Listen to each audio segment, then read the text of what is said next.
Poland, Poland, Poland.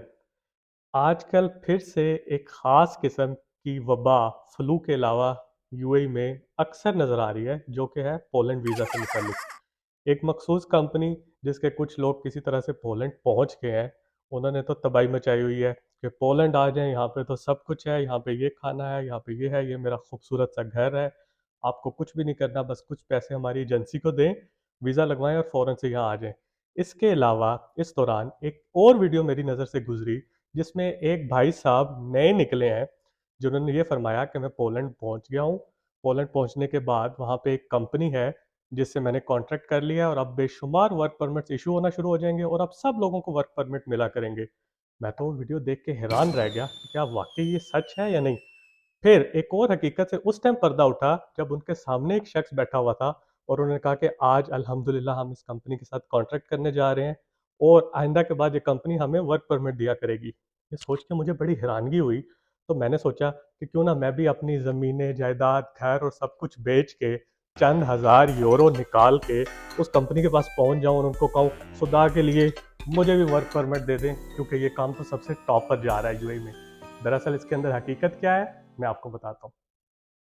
दुनिया भर में कोई भी काम करने के कुछ ना कुछ कवायद और ज़वाबित या जिसे रूल्स कहते हैं। इसी तरह एम्प्लॉयमेंट एजेंसीज या रिक्रूटमेंट एजेंसीज को चलाने के लिए पोलैंड में भी आपको एक स्पेसिफिक लाइसेंस दरकार होता है, जिसे KRAZ या क्रास कहा जाता है। नॉर्मली अगर आप पोलैंड में कंपनी बनाते हैं और उसको रजिस्टर करते हैं, उसको रजिस्टर करने में मैक्सिमम 5 से 7 दिन लगते हैं और उसके बाद ऑफिशियली सब चार्जेस आपको बताने होते हैं कि अगर आप किसी को हायर करेंगे तो हायर करने वाली कंपनी से आप कितने परसेंट या कितने चार्जेस लेंगे। याद रहे कि किसी भी सूरत में कैंडिडेट या एप्लीकेंट जो कि रिक्रूट होके आ रहा है या जो कि एम्प्लॉयर है, उससे कोई भी अमाउंट नहीं ली जा सकती सवाए टिकट के पैसों के या चंद छोटे मोटे मिनिमम चार्जेस के अलावा। ऐसी तमाम कंपनी जो आपको कहती हैं कि हमारा वहाँ पे ऑफिस है या हम वहाँ पे रिक्रूटमेंट एजेंट हैं या फलां कंपनी के साथ हमारा इत्तेहाद है, उनकी मालूमात पोलैंड की ऑफिशियल रिक्रूटमेंट एजेंसी की वेबसाइट पर होना लाजमी है। अगर ऐसी चीज़ें मौजूद नहीं है तो इसका मतलब ये है कि ये सब बकवास है। टिपिकली वर्चुअल ऑफिस बनाना या ऐसा कहना कि दूसरे ममालिक में हमारा ऑफिस है, ये भी बिल्कुल मना है। कोई भी रिक्रूटमेंट एजेंसी जो काम कर रही है उसका फिजिकल ऑफिस पोलैंड में होना बहुत ज़्यादा ज़रूरी है। और ऐसा कभी भी नहीं हो सकता कि आप दूसरी कंपनी के साथ कॉन्ट्रैक्ट करें जिसमें आप उसको चंद हज़ार यूरो पकड़ाएं और साथ में कहें कि मुझे वर्क परमिट दें ताकि मैं आपको लोगों को पहुंचा सकूं। इसीलिए बराए मेहरबानी इस तरह की बातों में हरगिज़ ना आए।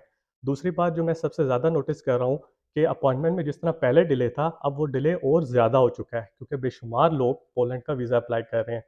इसीलिए बहुत सारे लोग आपको पोलैंड वीज़ा अप्लाई करने के लिए कहेंगे, बल्कि आपसे एडवांस में पैसे भी मांगेंगे। याद रहे कि जब आपने सारे पैसे दे दिए, उसके बाद आप हर रोज़ hello sir, please any update, इस तरह की बातें व्हाट्सएप पे कर सकते हैं और इसके अलावा कुछ नहीं कर सकते, क्योंकि ड्रॉप बेस्ड सिस्टम के तहत अपॉइंटमेंट्स वेरी रेयरली बल्कि वेरी फ्यू अवेलेबल होती हैं।